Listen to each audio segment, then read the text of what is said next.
시청자 여러분 안녕하십니까. 지역의 다양한 뉴스와 정보를 담은 뉴스박스 11월 13일 수요일 순서 시작하겠습니다. 먼저 모닝톡 간추린 뉴스입니다. 첫 번째 소식입니다. 지적 장애를 앓고 있던 지인의 딸을 성추행한 50대 A씨가 징역 1년 6개월을 선고받았습니다. A씨는 평소 알고 지내던 B씨와 함께 술을 마시던 도중 B씨가 화장실을 간 다음에 잠시 자리를 비운 사이 B씨와 함께 자리했던 B씨의 딸, 지적 장애를 앓고 있던 30대 C씨의 몸을 강제로 만지는 등 추행한 혐의를 받고 있습니다. 두 번째 소식입니다. 충북지방경찰이 올 연말까지 교통법규를 위반한 오토바이 특별단속에 나섭니다. 경찰은 배달 오토바이 수요가 늘어나고 이에 따른 교통사고도 늘어남에 따라서 사이카 순찰대 등 가용할 수 있는 경력을 총동원해서 그물망 단속을 벌인다는 방침입니다. 세 번째 소식은 모닝톡으로 이어가겠습니다. 홍순목 시사평론가와 함께하겠습니다. 어서 오십시오. 네, 안녕하세요. 안녕하십니까. 네. 저희 학교 다닐 때는 학교를 떠난다, 학교를 그만둔다 이런 거 잘 상상을 못했었는데 요즘은 그런 아이들이 꽤 많은 모양입니다. 네, 그렇습니다. 한 해 평균 우리나라에서 5만 명의 초중 고등학생들이 학업을 중도 포기하고 있습니다. 한 해 평균 5만 네. 명이에요. 우리나라 전체 학생 대비로 0.7에서 한 0.9% 정도 비율을 차지하고 있습니다.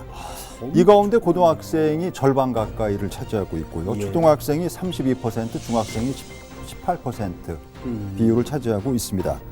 충북에서는 올해 830여 명의 학생들이 학업을 우리 중단했는데요. 지역에서도요. 네, 이는 지난해보다 120여 명이 줄었지만은 학령 인구 감소 등을 따지면은 뭐 현상 유지 정도다.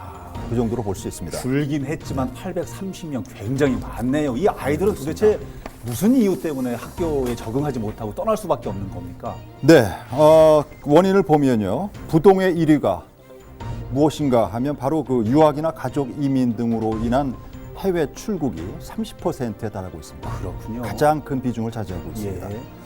이는 초등학생의 그 학업 중단이 가장 큰 원인이기도 한데요. 문제는 중고등학생들의 학업 중도 포기입니다.